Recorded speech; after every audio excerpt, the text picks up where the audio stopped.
Olá a todos. O vídeo de hoje é sobre um momento extremamente importante da tribulação, né, que começa no começo e vai até o meio da tribulação, né?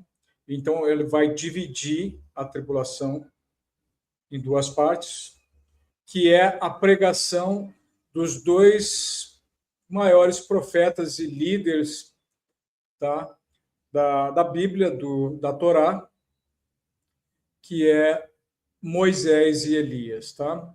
Eles são chamados, eles estão isso no Apocalipse, estão na Revelação, Apocalipse de Johanna, de João, né? Apocalipse 11, que menciona que no começo da tribulação vão surgir em Israel. Lembra que Israel é o relógio, toda a estrutura da terra é Israel, né? Foi a primeira terra de onde vieram os primeiros adâmicos, né?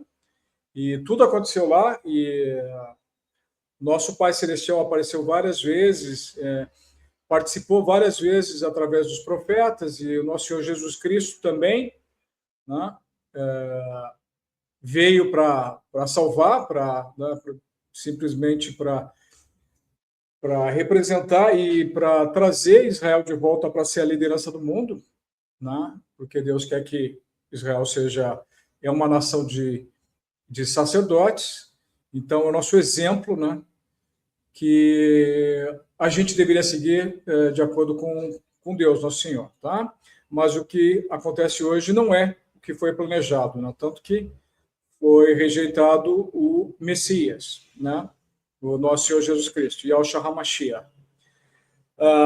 Bom, esse instante da tribulação, onde aparecem essas duas testemunhas, em primeiro lugar, eu queria explicar por quê. Por que haverá essa participação de dois profetas bíblicos nesse exato instante. Tá? Isso é a minha interpretação, de acordo com a interpretação da Bíblia dos Evangelhos. Tá? Primeiro, claro que não se tem certeza que as duas testemunhas serão Moisés e Elias, né? Masha e Eliab. Tudo indica que sim, porque Moisés e Elias, os corpos deles, o corpo de Moisés, Deus escondeu, porque Satanás queria tomar, quando Moisés morreu, até Miquel, o grande general das hostes celestiais dos anjos, né? Ele teve que... O pai, Deus, mandou Miguel descer para proteger o corpo de Moisés, porque Satanás queria tomar conta. Talvez Satanás soubesse disso já, que Moisés ia participar novamente da salvação, né, e tirar Israel, tirar a terra do Egito, que é a matrix, né? E o outro é Elias também, que ninguém sabe o que houve com o corpo dele, que desapareceu, ninguém sabe se ele morreu realmente, né? Eu acredito que Deus tenha guardado os corpos deles num lugar bem protegido, talvez ainda na terra, não sei, mas protegido fora do contato dos anjos caídos e dos demônios e de nós humanos, né? Protegidos por anjos de batalha. Então, Deus guardou isso, nosso Pai guardou eles, preservou eles para que eles possam vir nesse instante, tá? Eles vão pregar para Israel, porque Israel é a parte mais importante do Apocalipse, da tribulação, e o anticristo provavelmente vai reinar de lá, ou vai para lá, ou vai constantemente estar presente lá, e depois, no final das contas, a máscara vai cair, como todo psicopata narcisista, né? E ele vai realmente se voltar contra Israel para destruir, tá, os nossos irmãos judeus e os cristãos também, todos os cristãos e judeus que estiverem em Israel na época. Tá? Essas duas testemunhas, elas vão pregar pela metade do Apocalipse, né? Cerca de 3 anos e meio, e Deus deu o poder para elas. E interessante que outra coisa que sustenta esse ponto de vista que será Moisés e Elias, é que Deus dará o poder para eles, os mesmos poderes que os profetas tinham quando eles eram vivos ainda, tá? Eles vão manter, tá?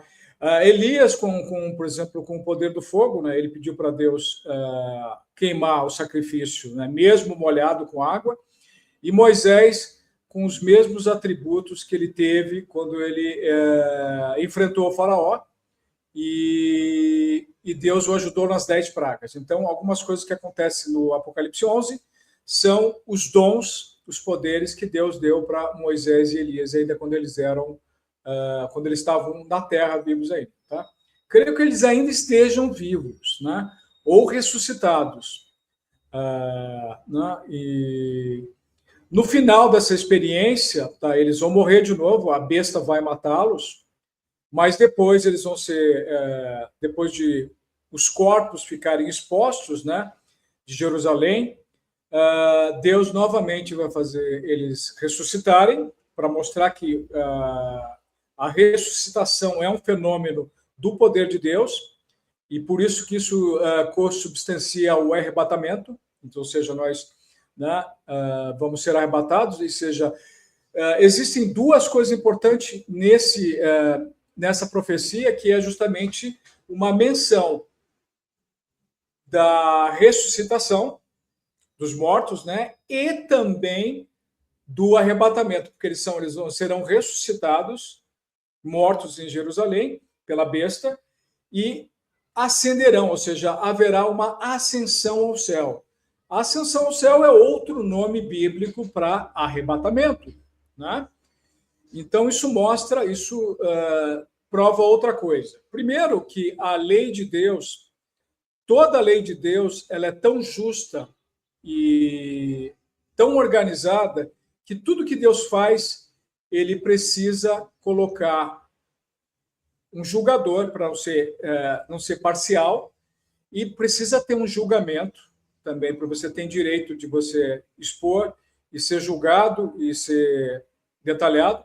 E você também tem advogado, né? Existem advogados celestiais, existe o tribunal de Deus lá em cima, né? E o nosso próprio Jesus Cristo, ao mesmo tempo, foi nosso advogado e será o nosso julgador, né? Então, o mundo de Deus, ele é legalista, ou seja, tudo tem leis, né? A própria Torá, a Tanakh, em hebraico, é a lei. Os principais livros do Antigo Testamento é a lei que Moisés trouxe, né?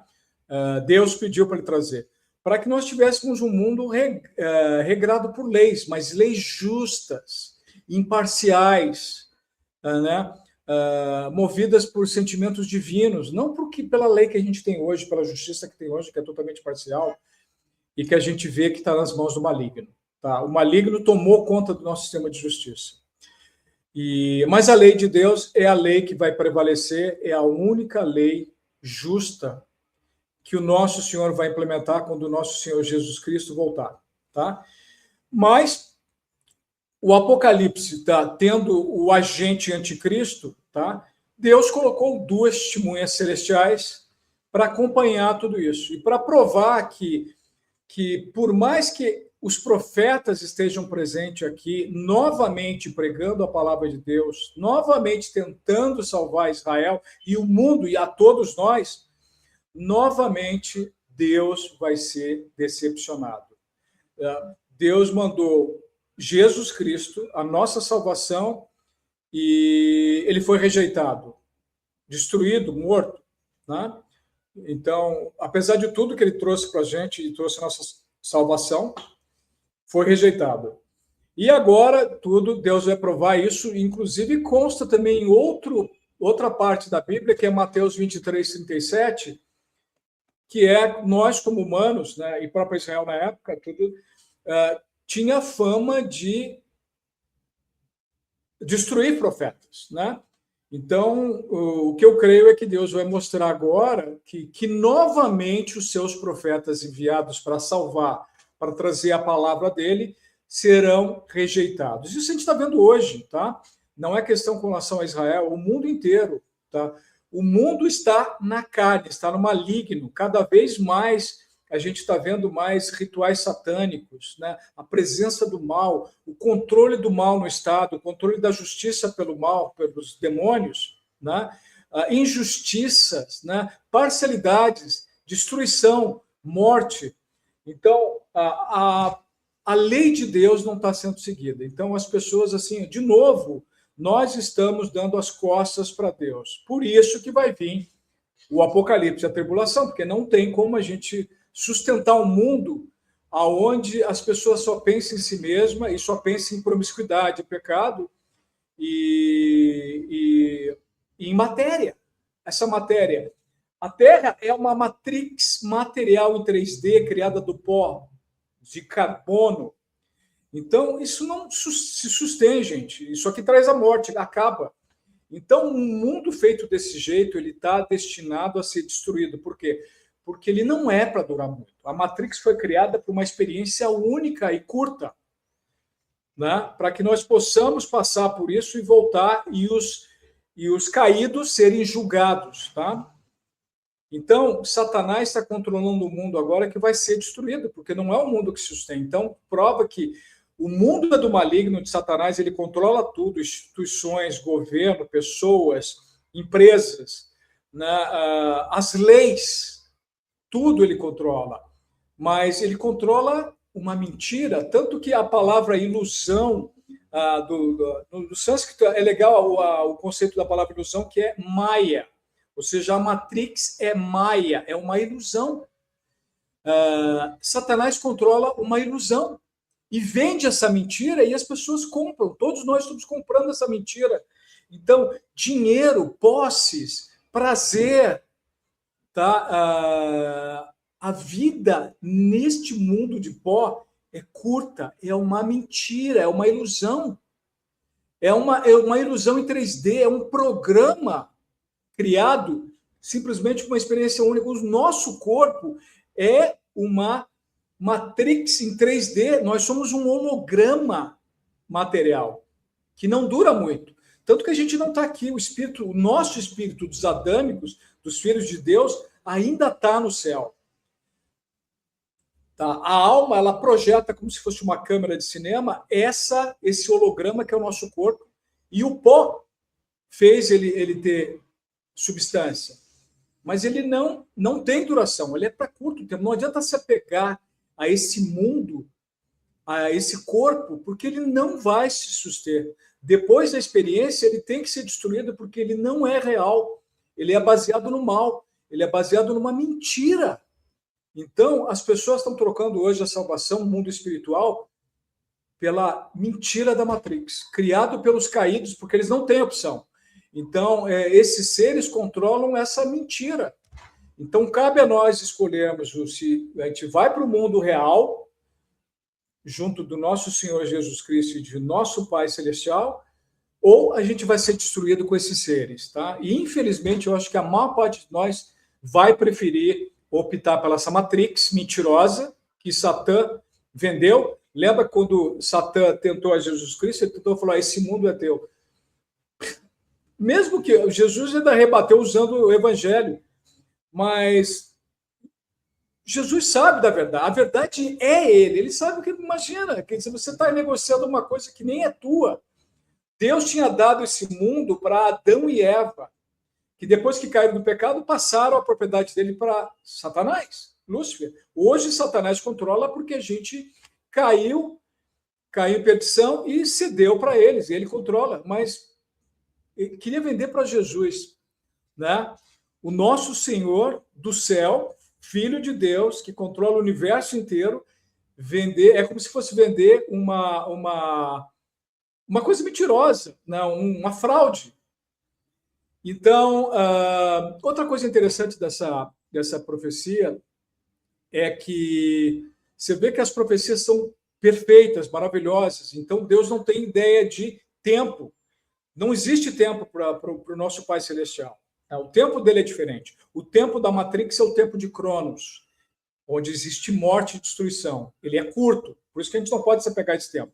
O tempo do céu é outro, por isso que Deus falou que a gente vai viver para sempre, porque o tempo lá é diferente, não é o da Matrix. Mas é interessante que em Apocalipse 11, tá, fala que todo mundo vai ver o corpo dos profetas estirado ao chão em Israel. Então, ali Deus já está mostrando o streaming, uma live. Então, a própria Bíblia ele já está colocando que existe uma tecnologia live, streaming, mundial, que todo mundo iria ver o que aconteceu com os profetas. E mesmo assim, a maior parte das pessoas do mundo inteiro, tá, não iam mostrar impiedade, falta de misericórdia e não deixar o corpo dos profetas, além de deixarem eles morrerem, não defenderem, não acreditarem nele de novo, não acreditarem nos profetas novamente, aquela coisa de dizer, se Jesus voltasse, eu ia proteger ele. Muita gente diz isso, né? Não sei, não acredito. A gente está no maligno, infelizmente ele nos controla. A maioria de nós vai aceitar a marca da besta sem discutir nada, perfeitamente, como se fosse outra tecnologia de celular substituindo o anterior. Mas o corpo dos profetas estirado no chão, a maior parte do mundo, das pessoas ao redor, inclusive de outros países, não deixarão ele ser sepultado, ou seja, falta de respeito, falta de humanidade, falta de misericórdia vai chegar ao máximo, ao cúmulo, tá? Claro que Deus vai ressuscitar os profetas em um certo momento e eles vão ascender, eles vão voltar para o céu. Aquilo vai ser só mais um teste que nós preferimos Satã. Nós preferimos o anticristo, a besta, tá? Então, Deus mostrou, ele vai mostrar através das testemunhas, tá? Imparcialmente, que a gente novamente vai escolher a destruição. Então, eu vou colocar então nos comentários, deem uma olhada nesses dois versículos, né? Nessas duas passagens, né? E reflitam sobre isso, porque essa mensagem é para nós. O fenômeno dos dois profetas tudo é uma mensagem para nós, tá? Quando eles encontraram Jesus no episódio da transfiguração no Monte Tabor, quando eles transfiguraram, aquilo mostra o poder, tá? A ciência de Deus. Vocês nunca se perguntaram por que Jesus encontrou Moisés e Elias no monte e se transfigurou? Ali ele já estava preparando, já dando informações para nós que eles iam voltar quando ele voltasse de novo. Ou seja, ali ele estava se alinhando, mostrando para a gente que ele ia voltar. Os profetas iam aparecer primeiro e depois ele ia voltar de novo. Então, ou seja, aquilo ali é o momento maior que prova não só que nós vamos passar por tribulação, mas que Jesus vai voltar na segunda vinda para o reino dele e nos salvar finalmente. Apesar de tudo que a gente fez contra a cruz, contra o madeiro e contra os profetas, contra o nosso Pai Celestial que nos criou. Tá bem? Espero que vocês gostem, tá? Obrigado e até o próximo. Que a paz do Senhor esteja com vocês e Deus os abençoe.